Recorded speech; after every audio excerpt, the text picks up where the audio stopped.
В зале Дома дружбы народов ученые, студенты, писатели, учителя, журналисты. Каждый из них имеет хоть какое-то отношение к коми-языку. Первым делом награждают авторов-победителей лучших книг 2018 года. Вот, к примеру, диплом получает Павел Лимеров за Ивана Куратова. Тем временем начальник Центра инновационных технологий Марина Федина рассказывает о портале по изучению коми-языка. Он позволяет познакомиться с правильным произношением, алфавитом, грамматикой, а еще воспользоваться разговорником и методическими наработками учителей. Каждое отдельное слово озвучено. Мичаяс. Красивые. Мичаяслы. Красивым. Мичаяснымлы. Нашим красивым. Разработчики портала по изучению коми-языка – молодые специалисты Центра. Специальные учебные словари объясняют слово и при необходимости объясняют его грамматическую форму. Здесь же представлены небольшие ролики, учебные диалоги и тексты на разные темы. Имеется функция пословного перевода. Главная часть портала – это различные курсы коми-языка и методика, которые пользователь может выбрать по своему желанию. По словам специалистов, разработка может быть интересна большому количеству пользователей из любой точки земного шара. К слову, проектом уже заинтересовалась преподаватель японского университета. Кроме этого, были представлены электронные формы школьных учебников по коми-языку. Довольно просто заходить в любой из параграфов. То есть это аналогия, да, учебника, но в то же время она оснащена, например, аудиотекстом. Здесь ее можно уже прослушать. Да?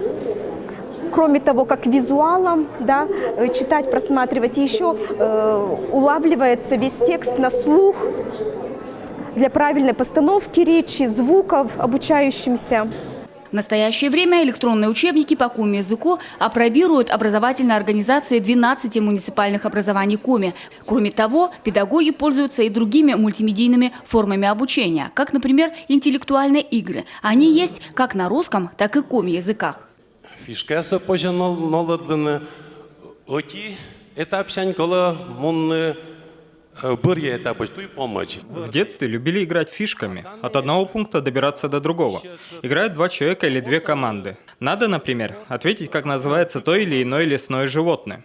Директор нацвещания Юргана представил проекты канала на коми-языке. По словам Александра Пивкина, задача показать красоту и возможности родного языка, а их много.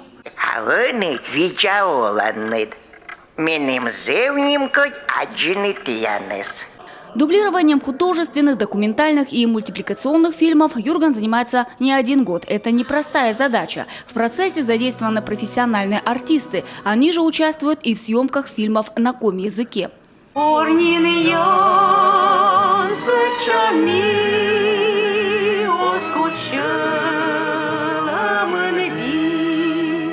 Многие передачи на республиканском канале выходят с субтитрами, русскоязычные с переводом на коми или же наоборот. Все это повышает мотивацию у зрителей к изучению языка коренного народа региона.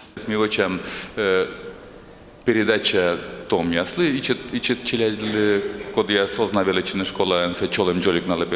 У нас есть передачи на коми-языке для совсем маленьких, для школьников и для молодежи. Телевидение не учит языку, мы вдохновляем на изучение языка. Такая стоит задача. Мы демонстрируем, что язык красив и какие есть у него возможности. Работа по внедрению языковых инноваций в регионе продолжится и дальше. Благо для этого в коми есть все возможности. Анастасия Тюрина, Надежда Буженева, телеканал Юрган, Сыктывкар.